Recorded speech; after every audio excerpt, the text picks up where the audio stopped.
Good morning students. आज जो है हम विषय हिंदी के अंतर्गत जो पिछले कक्षा में पढ़ाया गया, पिछले वीडियो में जो है आपको हिंदी पढ़ाया गया, उसमें जो है आपको कविता बताई गई थी पहली, हम पक्षी उन्मुक्त गगन के। तो उसमें जो है केवल 8 लाइन ही आपको अर्थ बताया गया था, बाकी लाइन अभी छूट गई थी।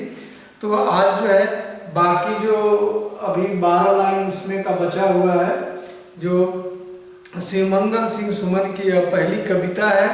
और इस कविता के माध्यम से उन्होंने जो है स्वतंत्रता का महत्व बताते हुए कहा है कि पक्षियों के लिए, पक्षी हो या मनुष्य हो या कोई जीव हो या जानवर, कोई भी जीव हो या जानवर हो, व्यक्ति हो, पक्षी हो, सबके लिए स्वतंत्रता, सबको स्वतंत्र प्रिय होते हैं, सबको स्वतंत्रता अच्छी लगती है। किसी को आप बांध के रखें तो जो है उन्हें बंधन में रहना जो है अच्छा नहीं लगता है। आप कितना हो अच्छा जो है सब कुछ भोजन पानी इत्यादि सबकी व्यवस्था हो, लेकिन जो है उस बंधन में रहकर जो है उन्हें कुछ भी अच्छा नहीं लगता है। तो उसी कविता में आगे हम पढ़ते हैं कि जो है पक्षी आगे कैसे कहता है कि स्वर्ण श्रृंखला के बंधन में अपनी गति उड़ान सब भूले, बस सपनों में देख रहे हैं तनकी फुनकी पर के झूले।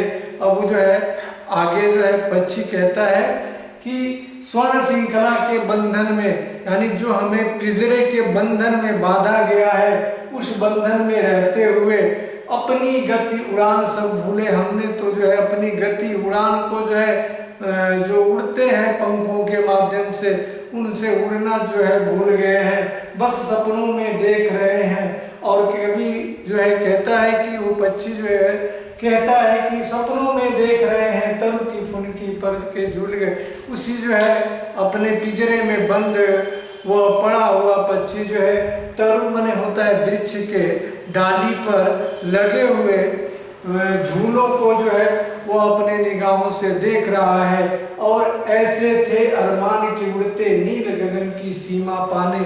कवि कहता है कि जो है ऐसे थे अरमान, अरमान मतलब होता है इच्छा, यानी पक्षी कहता है कि हमारे ऐसे अरमान थे, ऐसे थे अरमान के उड़ते नील गगन की सीमा पाने।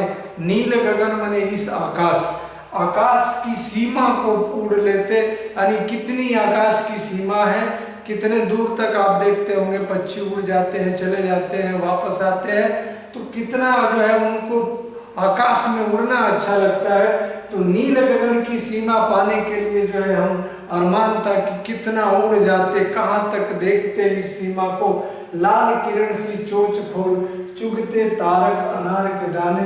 कहता है कि पक्षी कि लाल किरण सी चोंच को, यानी मेरे नीले जो चोंच है, इन चोंचों से हम चुगते तारक अनार के दाने, इन जो है फल या अनार के जो है दानों को स्वतंत्र भाव से, स्वतंत्र रूप से हम उसे चुगते खाते, यही हमारी इच्छा थी। होती सीमाहीन क्षितिज से इन पंखों की होड़ी होड़ी, होती सीमाहीन क्षितिज से। अब देखिए यहाँ शब्द आया सीमाहीन। सीमाहीन का मतलब जो है जो अनंत तक जिसकी कोई सीमा ना हो, सीमाहीन क्षितिज से। यह आकाश हमारा जो है अनंत है, इसका विस्तार कहाँ तक है, ये जो है कहाँ तक इसका विस्तार है, इसका कोई अनुमान नहीं है।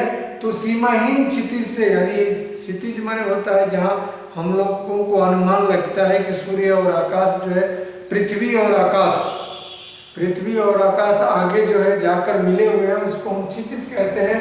तो सीमाहीन क्षितिज से जो है होड़ होती इन पंखों की होड़ी होड़ी, यानी होड़ लगती कि कहाँ तक पहुंच जाते, कंपटीशन होता कि कहाँ तक उड़ जाते। लेकिन या तो क्षितिज मिलन बन जाता, या तो वह क्षितिज जो है हमारे लिए मिलन बन जाता, या तंती सांसों की डोरी, या जो है जो हमारे सांसों की डोरी है वह तन जाती, माने सांसों की डोरी टूट जाती, लेकिन हमेशा होड़ बनी रहती। लेकिन हम इस पिंजरे में जो है बैठे बैठे जो है बहुत जो है तंग हो जाते हैं, हमें भी स्वतंत्रता जो है बहुत प्यारी लगती है। तो इस कविता के माध्यम से जो है कवि जो है स्वतंत्रता, एक पक्षी के लिए स्वतंत्रता क्या होती है उसके लिए जो है बताया गया है कि उसको आप कितना सुंदर खाना दीजिए, कितना अच्छा से अच्छा भोजन दीजिए, लेकिन उसे अच्छा नहीं लगेगा जितना कि वह स्वतंत्र रूप से जो है अपना जो भी खाना है वह स्वतंत्र रूप से खाए। तो उसे जो है आसमान में उड़ना, चलना, पक्षियों के साथ खेलना बहुत ही अच्छा लगता है। तो यह स्वतंत्रता पर जो है इनकी लिखी हुई शिवमंगल सिंह सुमन की बहुत ही सुंदर कविता है। तो आप जो है इसमें कुछ कठिन शब्द जो आए हैं तो उसमें जो है आप सीमाहीन का मतलब जो बिना, जिसका कोई सीमा न हो, क्षितिज का मतलब जहाँ पृथ्वी और आकाश ऐसे लगते हैं कि मिले हुए हैं उसको जो है हम क्षितिज कहते हैं। और कोई शब्द कठिन आया हो स्वर्ण श्रृंखला के बंधन में, तो आप जो है जो कठिन लगे उसे आप पूछ सकते हैं। और इसमें जो है आपको होमवर्क दिया जा रहा है, उसे जो है आप होमवर्क को पूरा करेंगे, फिर आगे जो है आपको दिया जाएगा अगले चैप्टर की जो है, जो अगला चैप्टर है वो पढ़ाया जाएगा। अब इसमें होमवर्क के रूप में आप जो है लिखेंगे, जिनके पास बुक नहीं है, कविता हमने पूरा लिख दिया है, कविता आप लिख कर जो है उसको पढ़ेंगे और आपको होमवर्क दिया जा रहा है, उस होमवर्क को जो है करके जो है अपने व्हाट्सएप ग्रुप में जो है शेयर करेंगे। एक कक्षा 5 जो कक्षा 5 के विद्यार्थी थे जिनकी कविता जो है केवल कुछ ही 4 ही लाइन पिछले वीडियो में पढ़ाई गई थी, अब जो है आप होमवर्क इसका नोट करें। होमवर्क के रूप में आप प्रश्न का उत्तर देंगे और पिछली वीडियो में भी प्रश्न हमने दिया था लेकिन उत्तर अभी जो है उसका मिला नहीं। प्रश्न आप नोट कर लीजिए कि जो है पहला प्रश्न है कि पंछी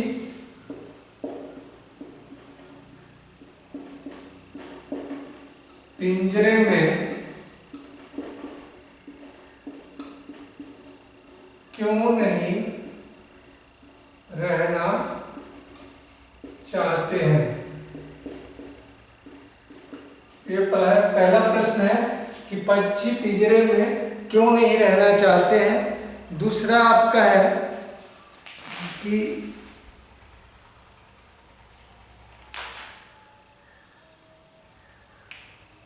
पक्षियों के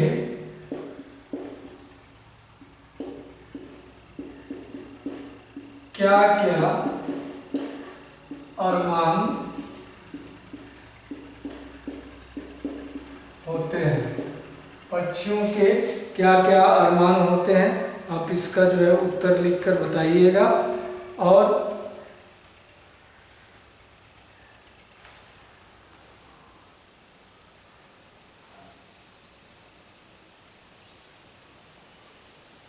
पक्षी मनुष्यों से क्या अपेक्षा रखते हैं। पक्षी मनुष्यों से क्या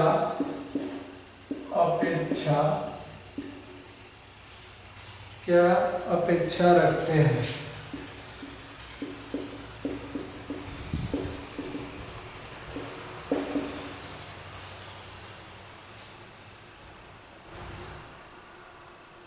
अब जो है कुछ पर्यायवाची शब्द इसमें का बताइएगा।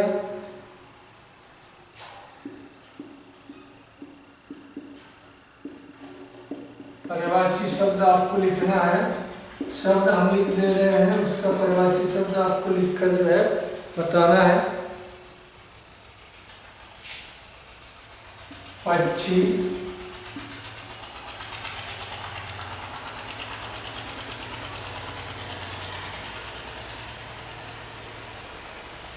गगन, पक्षी गगन, जल, पक्षी गगन जल, तरु,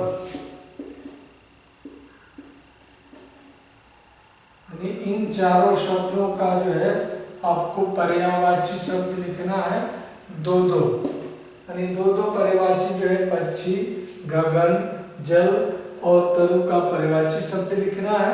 और तीन प्रश्नों का आपको उत्तर देना है।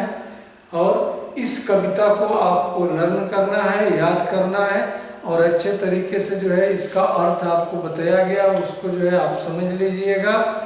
और तो अगले जो है चैप्टर आपको जो है पढ़ाया जाएगा।